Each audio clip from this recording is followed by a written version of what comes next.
So what we have is the facade. We know that there was an entire building, but we don't have complete information on that. What we do have is the facade. So we're going to study the facade to use our best inferences to get what the whole building might have contained and use factorial remnants to infer what would have been in the building. Okay, so here we go. So we have the facade. And the most important part of the whole thing to start with has got to be this balcony right here. The balcony I'm showing is from what exists today. It's shortened just to mimic what the balcony used to be, but long ago, this was actually all the way out here, and it was out to the street. And that would have meant that this guy was actually like, this long. And of course, these structural pieces would have been this long, right? And you would have had this whole area covered. So the second story inside the building would have been the drawing room. That's where Carl AMUSSEN would draw up his business plans or budgets, or maybe he even drew sketches of the jewelry. That would have been pretty cool, right? But anyway, this was his drawing room. This is where he did business.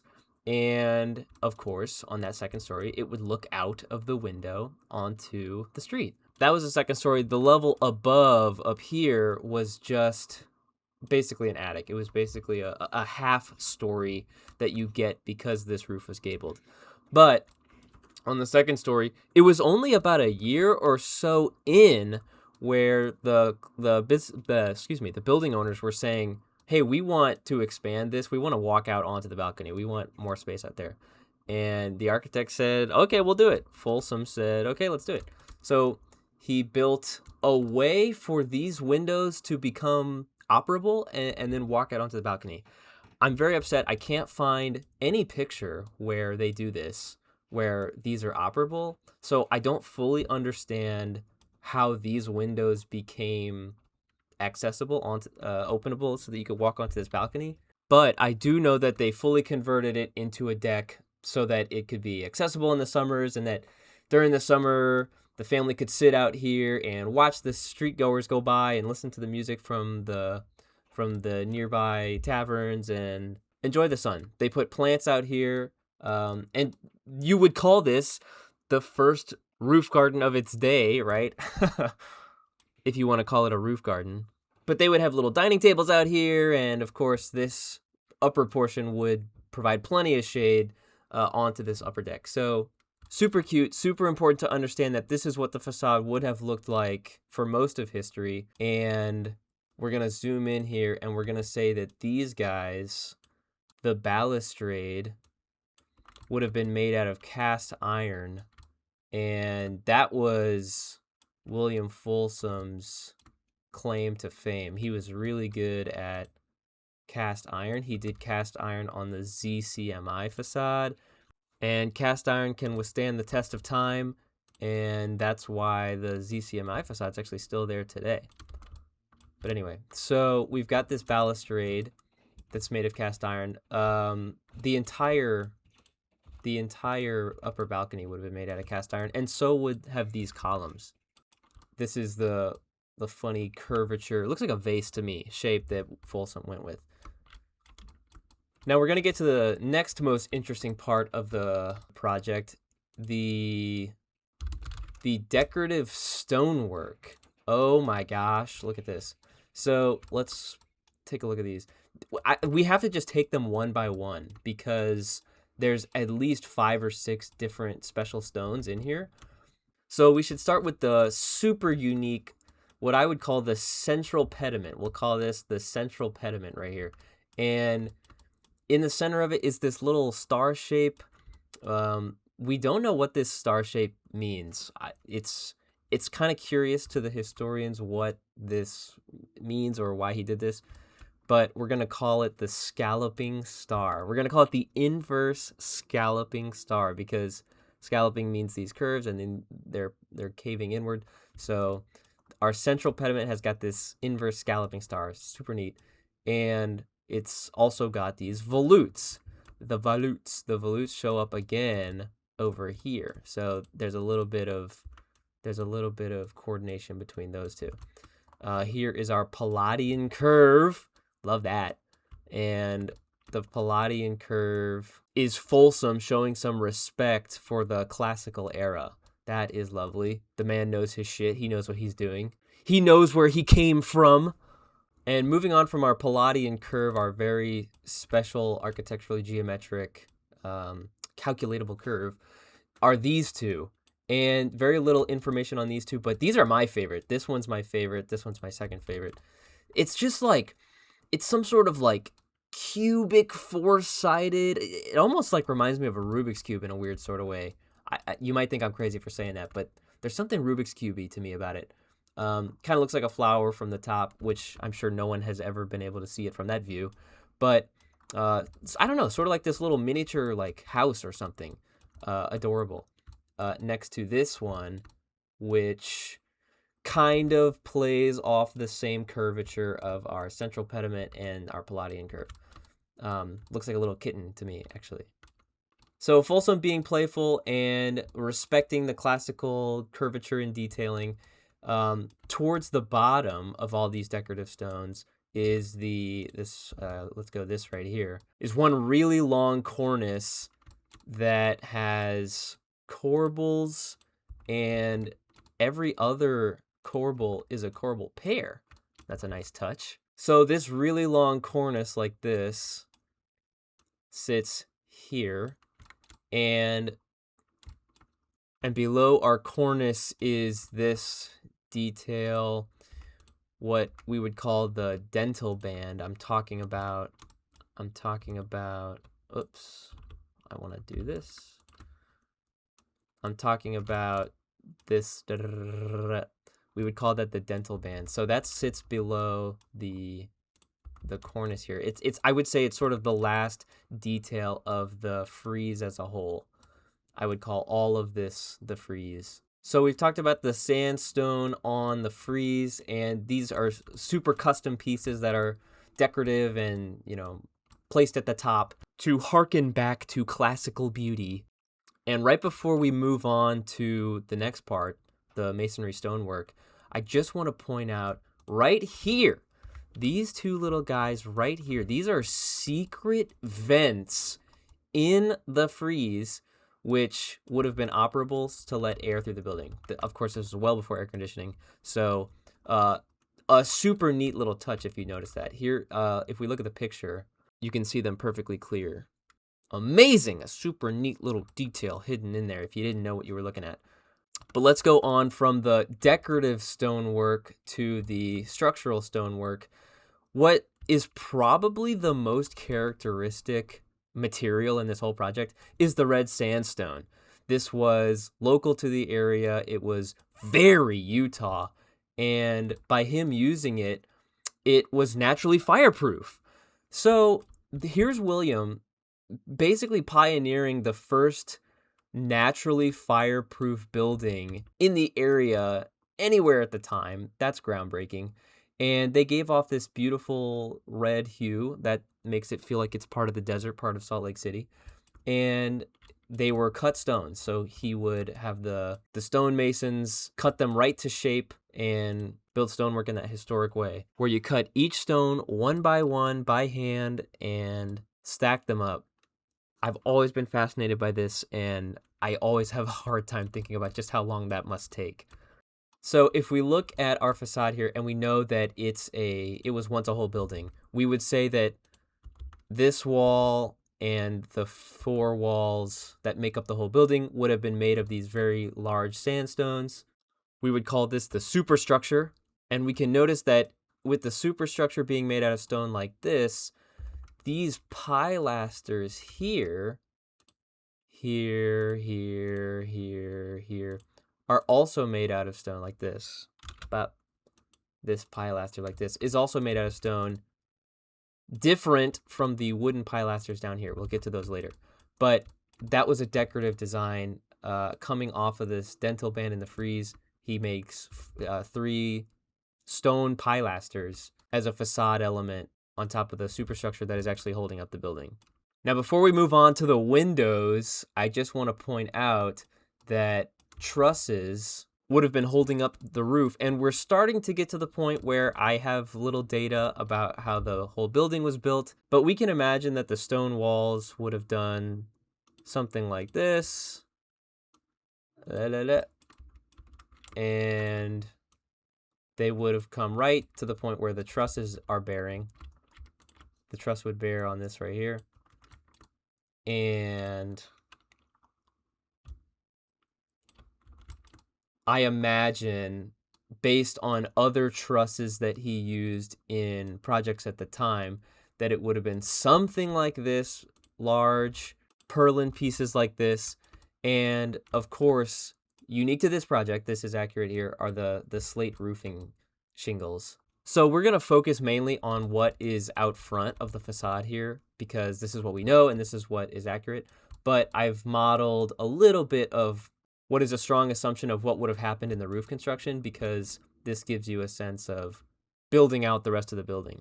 Yet another reason that this building was so groundbreaking for its time is that this was way taller than the other buildings at the time. So while all the other nearby buildings were a little bit lower and mostly made out of adobe, here you have the AMUSSEN building, which is way taller and has this super modern gable roof with slate shingles. Awesome. Awesome. Look at that. Oh, yeah. And for the construction of the truss, I'll show you a picture of a different truss that he used on a similar project at the time. But man, in this early day construction of trusses, they would use these big wooden pegs to hold two pieces together, and then they would wrap it with rawhide. Rawhide is like animal skin that has been treated so that it's durable, and it's basically like tape. Like, it's basically old man's duct tape. So that is fascinating to think about what goes on and how these trusses might have been built. Boom. Got the purlins that run from truss to truss, and then I'm not certain what the spacing would have been, but it's probably something to this effect. The building too also would have had a basement, but without the need to model that, I think you understand that the concrete just comes down and there's a basement level. This also would have been one of the first buildings at the time to have a basement. So we got the first basement, this gable roof, slate shingles, while everything else is shorter and made of adobe. This thing made a huge statement in the business district when it first showed up. Okay, everyone's like, whoa, what is this enormous, classical, complicated, pretty building? Oh my gosh, it's so much more glamorous than anything we've seen around here. Okay, so let's talk about the windows and doors. So originally, you see 6 doors here. Originally, 2 of these doors would have been operable. Only one for the customer and one as a secret entrance into the kitchen. So we don't exactly understand what was the kitchen and dining facilities or how that gets up to the second story. I would love to know. I would love to see where that staircase was. But we understand that there was a private entrance for the family as one of these 6 doors, and only one of these would have been the main door. The wooden design of the door that you see here was also probably not original. I believe that several of the doors, or several of these panes, besides the one operable door, would have just been large glass display panes for customers walking by, window shopping. But I've modeled what we see now, which is a 6-door configuration. As for the windows above the door and the windows on the second story, when they were first installed, when Folsom first drew up the plans for the building, he wanted them to be plate mirrors, and this was extremely rare at the time. The reason it was rare is because that's an expensive material, very delicate, and if you were going to have plate glass mirrors specified for your project, they were going to have to get made in a special factory, wrapped up, and transported a very long distance by horse carriage. That's just a big, expensive undertaking. So it was very exciting to see Folsom splurge and spend the mostest on these very special windows. However, as with any possible sequence of events in architecture, they wanted to use those plate glass windows on one of Folsom's other buildings at the time. They said, oh wait, we're also building the Salt Lake Temple, and we want this pretty beautiful glass for that. So they pulled these windows off, brought them to the Salt Lake Temple, and then brought in simple plate glass for these window openings. Again, very risky to be transporting such carefully made and delicate items, and it would have cost money. You have to pay a special tax for the freight of these unique goods. So whether it was the mirrors or the plate glass, we got lavish windows installed in this building. Up at the very top was a super unique instance where it was a triple window like this. Let's pull this out here. And at the second level was a double sash window. He did not design a basic window. Coming down below, we even have the slanted muntins. And look at this. This would have been a window like this. Oh my gosh, look at that. So we have these windows up here. They are a fixed transom above the doorways. Now, the last material that we need to talk about, I guess there's two more. The last material that we need to talk about is the wood, which there's a reason I saved this for last. The wood paneling that makes up these pilasters and these little detailings like this, not the keystone, but these little detailings like this, they were not part of the original design. They came as an accent feature and a complementary material later on. Why did they come later? Why was wood introduced during the restoration of this project? And the other thing, were these little lamps original? I'm not certain. I believe that they were not. But man, are they dope as hell, so I modeled them because they exist in the current iteration of the facade. The reason that we're seeing this wood on the facade now is because over the years, as you can imagine, the building lasted for a very long time. It got repurposed. Carl AMUSSEN moved out. New tenants, blah, blah, blah. And man, was the changes that they made to the building ugly. Here's a picture that speaks for itself. I don't need to describe to you how bad it got. But this is just what happens to old buildings, right? They change, they adapt to the new person moving in, and the original intent of the architecture just gets completely lost. So this is really horrible. This is a picture from 1976. You see what they've changed. They painted over all the brick, all the red sandstone. Ugh! They filled in these transoms. Why do we need those? Who's looking in there anyway? Why would we let light in through that? They covered up all this down here with what looks like plaster to me, and I'm sure that you've noticed the most important crime, the balcony's gone. They just deleted the whole thing. So you see why we had to rebuild the balcony. Just deleted the balcony. They just deleted the balcony. So looking at this is just gross, but it kind of helps you understand where the building was at in 1976 when mall developers were coming in saying, this thing's in our way, wipe it off the map, we're trying to build a new mall. You know, it had deteriorated, it had gotten bastardized and Frankensteined and whatever, and it looked like shit. But what's so beautiful about this project is that between the preservationists and the fact that it had become designated as a historic landmark, meant that somebody said, wait, if you save this, we can take it apart piece by piece, we can scrub away all these modifications, and the original stones can be restored, and what has been deleted could be rebuilt. And of course, that's exactly what we see on the current day facade. A whole new porch structure, wood doors, wooden window frames, and it's all pretty relatively faithful to the original, right? As for the stones, I'm not kidding. Not every single stone remained, obviously, but every stone that did remain got pulled apart, it got analyzed, and they carefully removed paint, efflorescence, and they analyzed the water damage and the chipping. Each little stone got its own report, and then they were able to make a summary of all those reports and know how much work was needed on the stones as a whole. They literally repaired which stones they could, but recreated which stones they needed new, and reassembled the facade stone by stone, one at a time, in the new location. Truly impressive that we are able to do this. Construction processes are so fascinating. From what I understand, it's the inventorying that is really where the labor comes in.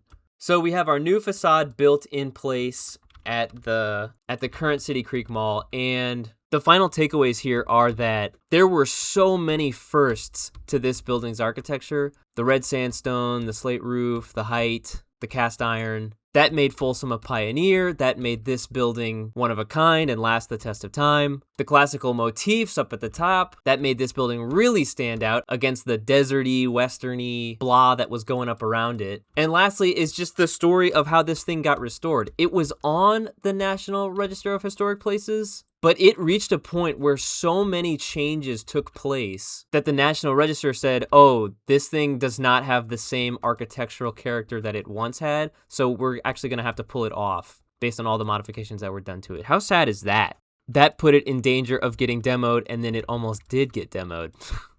So if you want to hear the full story of William Folsom and Carl AMUSSEN and the freaky legacy that this building took on as the worst, most egregious example of facadism in U.S. history, you got to check out the full history of the Arquo video. And if you want to see the pictorial version of this video where everything is exploded as a cute little assembly booklet, check out Instagram.